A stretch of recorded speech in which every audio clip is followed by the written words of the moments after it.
Welcome to Linda's Corner. My name is Linda Bjork, and today we're going to be talking about how to manifest the life we want through self-love and self-worth. I'm delighted to welcome special guest Barry Nicolaou from Sydney, Australia. Barry is a corporate trainer and coach, keynote speaker, and the author of the #1 best-selling book, The 11 Master Secrets to Business Success and Personal Fulfillment. You can reach Barry at his website, barrynicolaou.com, and I'll include a link in the description. Welcome, Barry. I'm so glad that you could join with me today. Thank you for having me, Linda. It's lovely to be here. I'm so excited to be visiting with you and to be able to learn from you.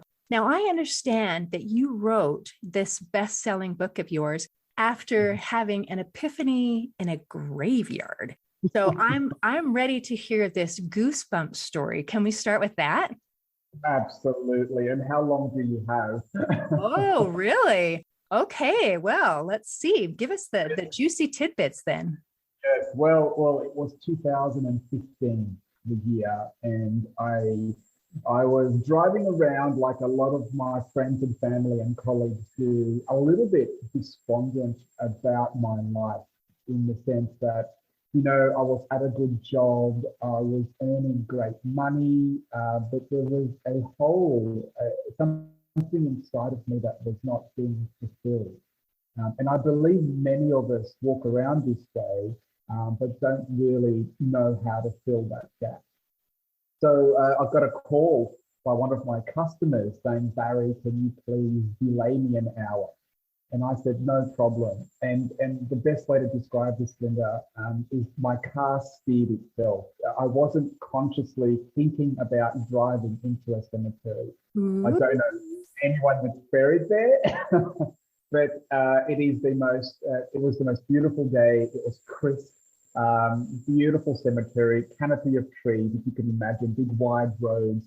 And I drove into one of these roads, and I started to walk amongst these graves, albeit before the hour.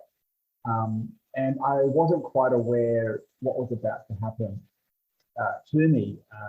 And as I was walking through these gravestones, you start to do the maths between the years. You look at people that were born at a certain year and they died, and obviously you started to do the mathematics in between and how old people were and what have you. And I guess a realization of life and fulfillment and purpose came over me. And as I was gazing into these tombstones, and I'm not sure how this is going to sound, but I've kind of gotten past it sounding a bit freaky here. But I felt 3 words bombard me on a level that can't be quite described as communication that we're having right now. It was more felt. These 3 words are felt more than anything. And from that epiphany, my life took a completely different path. Those 3 words were live your life. And I didn't quite understand the intensity of what was trying to be communicated. It just felt for me, I thought, if you want to tell me something, give me the lotto numbers. Don't necessarily give me 3 words that are quite common. We say to people, live your life. Of course, I am living my life. What's the big deal here? And that night I went to sleep, and I didn't think much of it. I thought it was just a random occurrence. And then I wake up at 3 a.m. in this wild sweat. I just didn't understand what was happening in this dream of mine. And the word your was highlighted in my brain as if live your life. Don't try to live anybody else's existence. Don't try to copy anyone else. Just be focused on what you love and what value you can bring to the world. And from that 3 a.m. awakening, I took a pad and pen out, and the whole house was quiet, obviously. And I took a pad and pen out, and I just started furiously writing. I wasn't sure what I was writing. It was just a brain dump of information that I was truly passionate about, that I didn't really vocalize to my friends and family and colleagues. And that led to chapter headings, and that led to a book title, and that led to a year-long affair of researching and understanding 11 areas that intersected financial independence and personal fulfillment. because in many cases, Linda, I'm not sure if you're saying, but we know a lot of wealthy people that there's a part in them that feels unfulfilled. And then you get a lot of people that aren't as wealthy that have this sense of great energy and happiness and love and joy. So I thought there must be a way that intersected. There must be, I guess, rules of engagement that allow us to have that sense of financial independence to do and feel and be part of something and provide for our family. But at the same time, offer us a sense of completion and a sense of fulfillment and a sense of understanding our place in this cosmic universe, to do and to feel what is most important to us as people.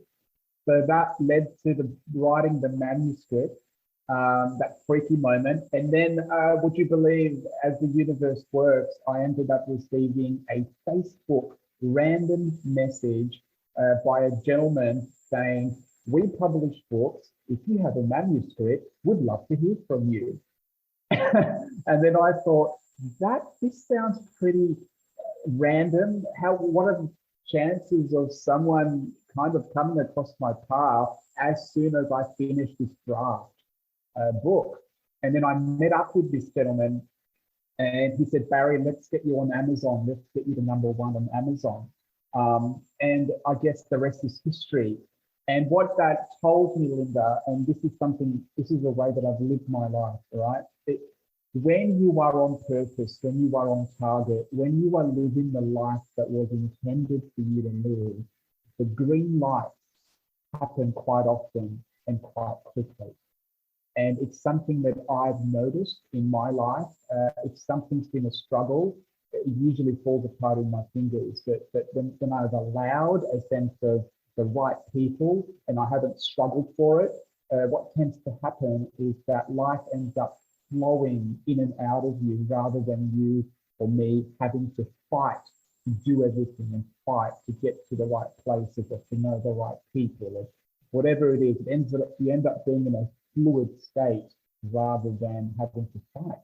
So there you go. That's my little bit of a freaky story. Oh, I love it. And there's so many just golden nuggets as you're describing this story. One of the things that I'm thinking about is the idea you talked about money and you talked about life and living fulfilled and purposefully. And a lot of people equate success with money, and money is wonderful, but that in itself isn't success. Like you said, when you get that intersection, and so you can have that fulfillment and you can have the financial independence as well. So I love that. And I love that you're walking through a graveyard and you're doing the math. So when we see a gravestone, we see a birth year and a death year. And then there's a dash in between. And it's the dash where it is live your life. And so it's recorded on the gravestone as just a dash. It doesn't look like much. But when we're alive and when we're doing it, it is everything. It is right now. It is here. It is that moment. And how beautiful that you were able to find the green lights and being able to move forward. So I'm excited to be listening about all of these things. I had one other thought, and that is you and I are on opposite sides of the planet. I'm in the United States and you are in Australia. And we were able to meet up through Instagram, which is awesome. And we were both guests on the same podcast. And then I was thinking about Instagram and how that has been an instrument for you, that one of your manifesting posts actually caught the eye of Oprah. So do you want to explain that story? Well, absolutely. And this is a wild story. And I guess it reaffirms, the theme that we're speaking about today. And if there was a theme about my life and where it's heading in the book and the rest of it, it is in the word allowing. So I think start allowing and stop struggling for me. So the way that the Oprah story came about was very surreal because it happened to me approximately 2 years ago. So we have a Jeep, a Jeep, and we took our Jeep for a major car service. And the gentleman, as I dropped my car off, he said to me, "Barry, this is the major service for your car.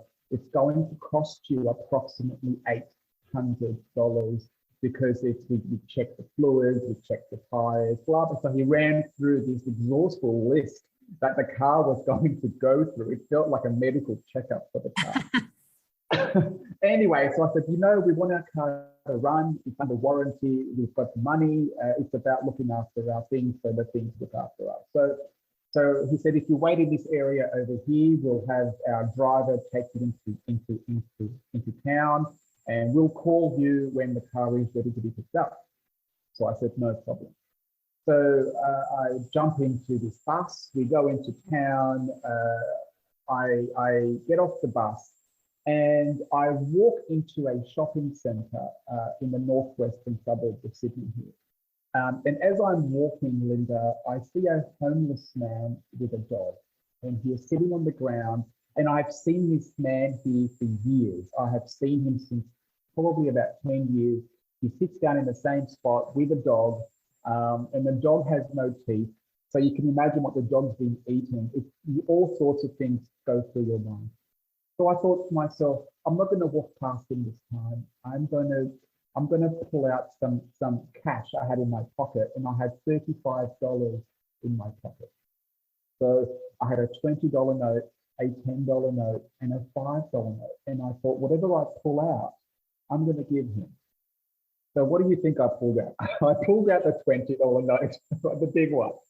So I pull it out, and I get down to his level, and I hold the $20 note with two hands, and I said, this is for you. I don't care what you do with it. I just want to give. So as I do that, and he smiles and takes the money from me, and I don't know how this happened again, but a gust of wind came, and it must have been concentrated on my pocket, because the 10 and the $5 note came out of my pocket in this big gust of wind and circled above me and landed at his feet.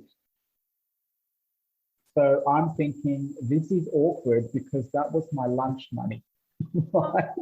So I thought, whatever happens, I'm gonna give him the $35. I'm gonna give him the 10 and the 5, and I already gave him the 20. So I gave him the $35, and I started walking in to the shopping centre with a deep sense of fulfillment, and a deep sense of being of service, and a deep sense of giving. And I bought myself a coffee with a few coins that I had in my pocket, and I sat on my laptop for a few hours, did my work, and I get a call from the car dealership saying that my car is ready to be picked up. So I said, great.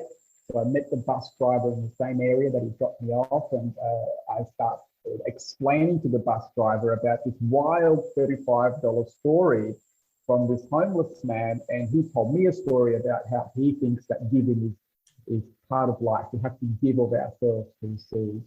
So we were in a great space together. So here I walked into the Jeep dealership, and the same gentleman behind the counter said, Barry, we've done the major service on your car. We've actually performed this, you needed to use tires or whatever. So he runs through the list, and I'm like, no problem. And he hands me the bill, Linda, expecting it to be $800. And he said to me, oh, Barry, the computer is showing me an amount here of $398. And I said, no, it can't be right. I said, you've got me confused with somebody else. I was the major service. You remember me from this morning. You ran through what has to happen. And he says, I do remember you. He says, and I know because your car is the only car to have a major service today. He said, the computer is charging you $398, so that's all I'm going to charge you. Now, Linda, that's when I knew. That's when I knew that the homeless man and the Jeep dealership were connected by a force that we regularly cannot see, but we often feel. And that force is to be in service of people. You give away $35, not thinking anything of it, right? You've just done a lovely gesture to someone who's much less fortunate than you. But then the universe responds with the same question to you. It says to you, how may I be of service to you? And this has formed the crux of who I am as a person, is when you're in a position to be of value and not necessarily expect anything to come back your way. You're just being a good person, for being a good person state, because that's who you are. You're kind, you're beautiful, you're open, you provide value to people when they need you. When you're in that state of mind, then the universe responds with a very similar scenario. So I saved, $600 odd on a car service that, or whatever it was, $500 on a car service that probably would have happened anyway if I didn't give that money to that gentleman. So that story got me in the Oprah magazine as an Instagram post, and it was truly exciting to be picked. It was really cool. That is a beautiful story. Oh, I love that. Thank you for helping him out. And I'm delighted that you are rewarded by being helped in return. So let's talk more about this process of manifesting. And I'm sure that not everyone who is listening today is familiar with that term and what that means and how it works. And I understand that you've come up with a clever way to describe it. Absolutely. So manifesting is, I guess, if you wanted to really simplify what it means, it's attracting scenarios that we're working towards. So most of us have been brought up in the scenario to work hard, and I totally get that because I work as well. But every time we place a word like hard into our vocabulary, what tends to happen is we bring about the fruition of that term. So if we say that something's easy, we look at it and think, yeah, that's easy. But when we say something's hard, then obviously we bring the scenario into our view that something must be hard. So for me, I just work. I don't work easy, I don't work hard, I just work, and I put love into what I do. So when we talk about manifesting, and for those of us out there that I guess would like some clarification on how the body works and scientifically how we bring things into our existence. So let's just take skin and bones as matter. So you touch the arm of your partner, or you touch the arm of someone that you love, and you feel the warmth in their arm, and you say, they're real, Barry. I can feel, I can touch them, they are real. And if you take a microscope to inside the human body, what do you get? You get, the first thing you see is cells. If you go deeper, you see molecules. You go deeper still, you see atoms. Now, you go deeper still and you look at what's inside atoms, what you get is subatomic particles. When you look inside subatomic particles, you get these little things called quarks. Quarks, quarks. Now, quarks are the most interesting things to look at under an electron microscope because the molecular structure of quarks change just through looking at them, just through observation, right? And then you ask yourself, what is inside quarks? And it is pure energy, pure energy. And then you come to the realization that is what can influence energy, what can influence quarks, why do they change? And the only thing that influences quarks is thought. So thought influences quarks, which influences subatomic particles, atoms, molecules, cells, and matter. So when we say thoughts become things, that's the science behind it. That's what people need to, I guess, really absorb when two people want to have a baby and they have a conversation over dinner and they say to each other, I think it's time we started a family. It's a thought. When someone buys an automobile, it's a thought. When someone builds a house and they talk to an architect about where they would like their bedrooms and where they would like their bathrooms and how many levels, it's a thought. Everything in our body is thought. It begins with thought. Illnesses begin with thought. People that are at peak performance, athletes that are at peak performance, we often see the end result of a physical body that ends up being discipline, which comes back to thought. Everything comes down to thought. So the science that I'm researching is looking into, for example, can thought create illness? Can thought create healing? Can thought create any area of your life that you want to manifest. And the problem that I keep running into, Linda, is that many of us have our thoughts on how bad things can be, or what's the worst case scenario. I was just thinking about that because you mentioned two things. Thoughts can cause illness, and you said things that we want. And consciously, I don't want illness. And yet the thoughts really do tend to go to that negative direction. So I'm glad you clarified that. It can take us in good places and it can take us in not good places. Yeah, you're spot on. And I guess where it comes into really interesting, what I find it's incredibly potent, is whenever we fertilize a thought with emotion, we are giving an order to the universe to say, I want more of this. So let's just say we've got a perfectly healthy person and they know someone with cancer, and they say to themselves, I don't want cancer. I don't want to be sick like my friend Sarah. I don't want that. The vibration of the statement is not in the I don't want. The vibration of the statement is in cancer. Mm-hmm. So how do we reword, or how do we rephrase? Because life and death is in the tongue. Whatever we say or whatever we believe, we will see in reality. So we get to a level where we think we want a long, healthy life. How do we rephrase that? I'm looking forward to have a great, long, healthy life with people that I love around me. That feels like a really great feeling to keep inside my heart, rather than saying I don't want. Because what we have to appreciate is that the universe does not hear the no. It does not hear I do not want. It just takes the essence of the vibration of what you are saying. I don't want to be broke. I don't want to be sick. I don't want to have no friends. I don't want to have any more fights. So what are we actually saying here? So it takes the essence of what you are saying, broke, fights, illness, and it gives you more of that. So we have to start rewording and rethinking about how we speak to ourselves and how we speak to others around us. Because as intelligent as we are as a species, sometimes the simplest solutions are much too easy for us to consider. It must be more complicated than that, Barry. And it really isn't. It really comes back to us having an appreciation of understanding that if we're kind, if we speak from kindness and we speak from love, and we speak from gentleness, that's what will come back to us. Does that make sense?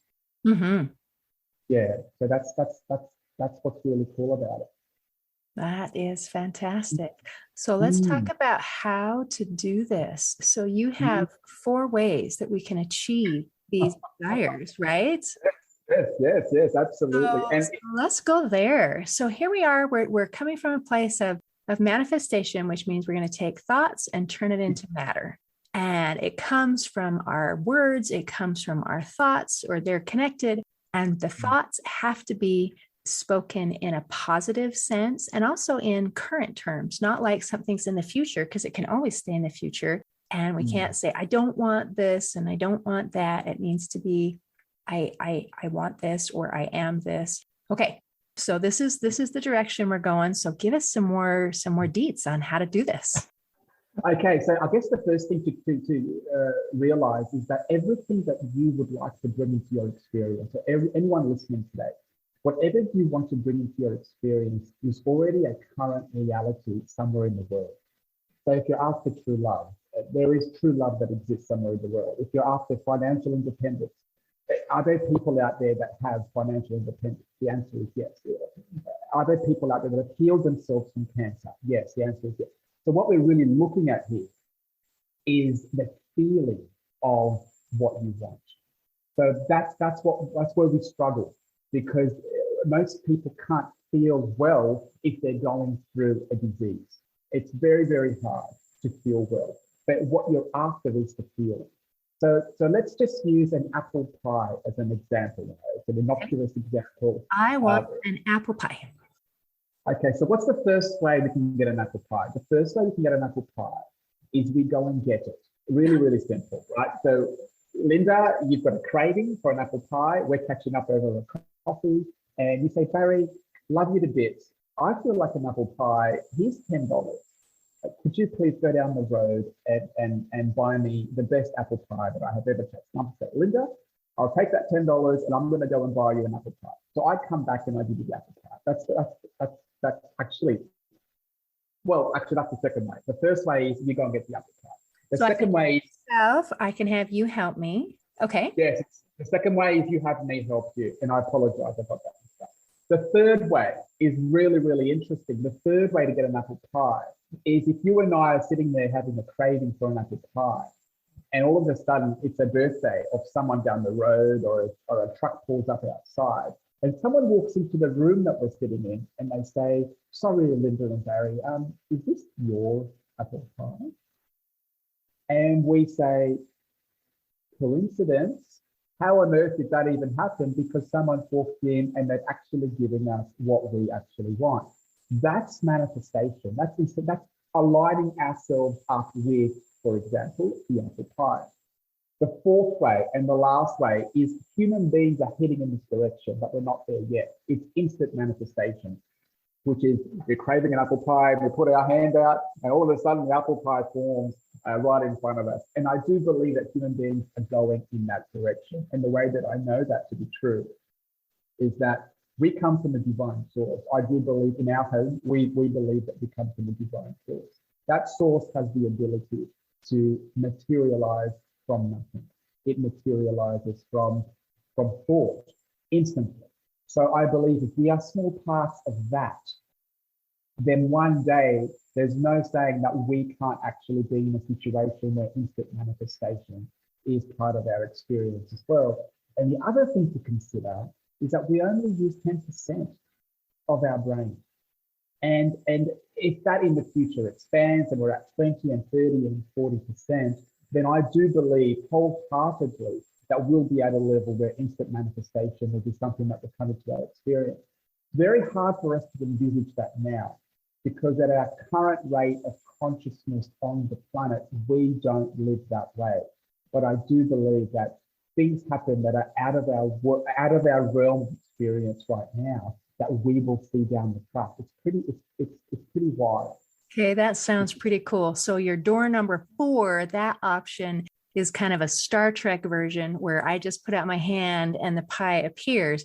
But since that's not a thing yet, let's go back to door number 3, because that one seems a little more now and a little less Star Trekky. So what can we do to be able to get that? Well, you know what? I consistently in my life, and you have the apple pie come or whatever it is you want to manifest. I look at, there are signs that let you know that you're on the right path. And for me, it's a number. I see the same number come across my path. Today I've seen it 9 times, and it's the number 88 for me. I keep seeing this number continually in my life. It's an abundance-based number. I understand that. But it also lets you know that you're on the right path. So what I do is I ask myself, if I'm on the right path with this, show me a sign that is tied to that line of thinking. Show me a sign of if I'm on the right path. And continually I receive these signs in my life. And those signs could come through a person, those signs could come through a situation. And when you're at the level where you understand that what you want is actually already in the world, it's not a big deal to manifest it. It's not this elusive, huge, out there construct that, oh, one day I would really, really like to get this. It's like, yeah, that exists. Yeah, is that possible? Yeah, I reckon it is. I reckon there are so many ways the universe can bring you that scenario. It's not funny. Where we get messed up is we believe that if we don't understand how something will come to us, we think that it won't happen. And if we don't understand the why. So let's talk about faith and doubt. That kind of puts those things together. It really does. So say, for example, we've got the subconscious mind. Now, from my research, I've been really realizing that whatever you believe to be subconsciously true, whatever you really believe to be an ironclad truth, you will experience in reality. And the way that I know that to be true is just take a look at your own experiences. Everything you've gone through in your life, Linda, and me, myself, and to the people listening, everything you've gone through, you believed was a possibility. Now, at some point, you fertilize that possibility with emotion, and then that has made it come into your experience. So for me, I look at things in my life that I want to manifest, and if it's not a subconscious belief, then I know it will not come into my experience. But if I believe, for example, if I believe that I will get sick one day and it'll be an incurable disease, if I believe that and I fertilize that thought every day, I will experience that. Or if I get emotionally involved with a friend who's not well and I see myself in that scenario, although I don't want to, I do. And I think of how lucky I am that I'm not like that right now. I will experience what I firmly believe to be true. It becomes a subconscious belief. So this is a sure thing. So again, on the flip side of that, so if you look at a financial amount that you'd like to have come into your bank account, just as an innocuous example, if you want financial independence and you say to yourself, I would like X amount coming in every year, and that would mean that I could have independence from the 9 to 5 working week. And that means I could help that person out with their mortgage. And that means I could live there. And that means I could buy that. And that means I could help that charity. And that means I could start this foundation. And you start running through scenarios.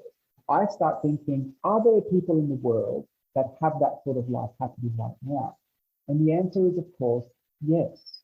So it becomes a subconscious belief that it's only a matter of time. I can't tell you when it's going to happen, but I can tell you it's going to happen. And that's the frame of mind. Now, if you have a family member, or if you speak to someone that's carrying very heavy energy, Linda, and that says, no, Barry, that's not possible. What you think is just a dream, it's not real. If their fear gets in and you start believing them instead of your well-meaning intentions, it can derail you. It can derail you off a belief that you would like to manifest in your life. So for me, faith versus doubt ends up being a scenario where you have to be careful what people you allow into your experience. I've got friends and family, and I know which ones the toxic ones are. I know which ones I have to limit my exposure to.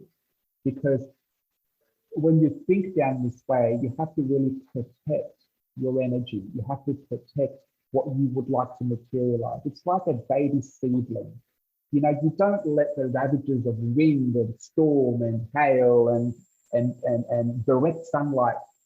This little seedling won't survive. So you've got to nurture it into an environment where you give it the opportunity to grow roots and to spread and to grow. Eventually, when it gets to a certain level, it'll be on its own.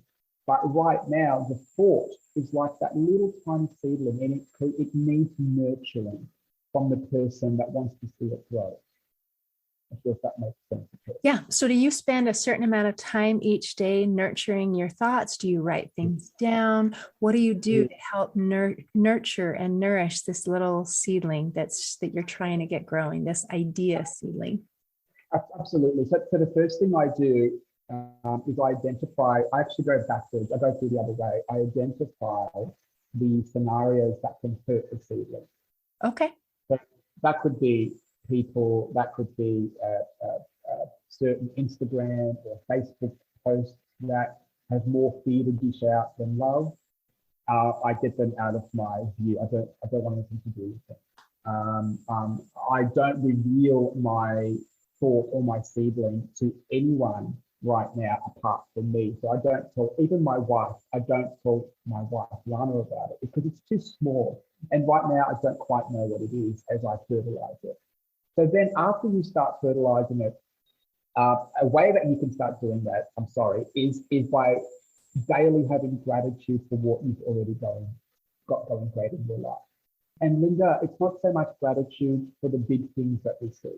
it's not about the car and the house and the holidays and the vacation. It's what it's about. It's about look at your own body and you start to have appreciation for your nails growing at exactly the right rate that they should grow, and that your nose can smell the salt in the sea, and then your nose can smell different cuisines. Your tongue can taste different foods all around the world.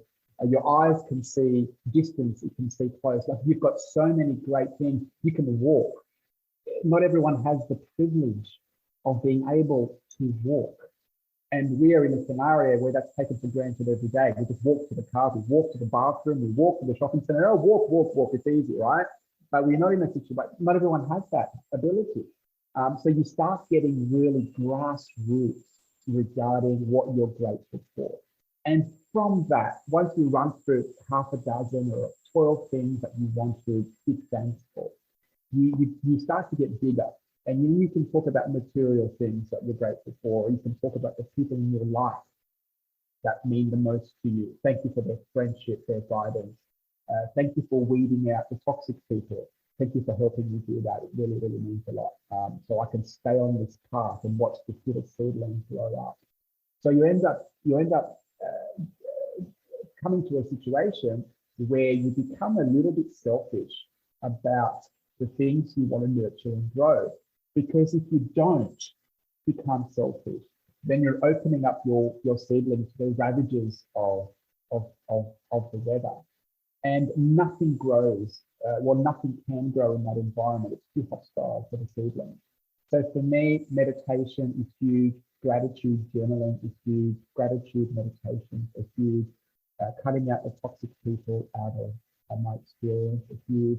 It also means that small talk and gossip is also out of my experience as well. And honestly, that actually feels quite nice, because I don't want to discuss other people's problems and what they're going through and their challenges. I want to try and, it's a hard enough job trying to get that thought out of my head for me, let alone looking at what everyone else is up to. So you end up becoming a little bit introverted in a sense, because you really want this little seedling to grow.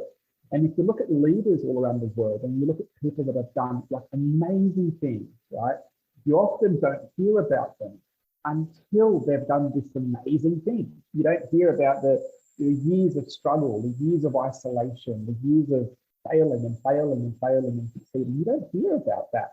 All we do is we praise them in public and we say, well done for running the 100-meter sprint in 8 seconds, or well done for inventing an electric car company that's taken off, or well done for inventing a computer brand that's done so well around the world. Like we don't see the struggle, and in that struggle comes the nurturing. It comes the selfishness, almost the selfishness.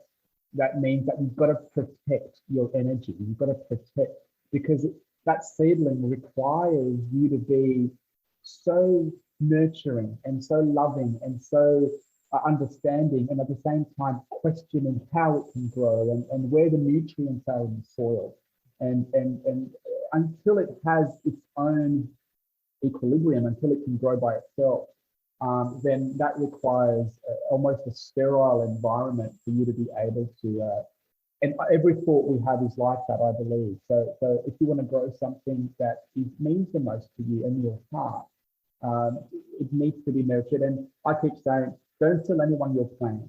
You don't have to announce what you're doing. You just work at it every day.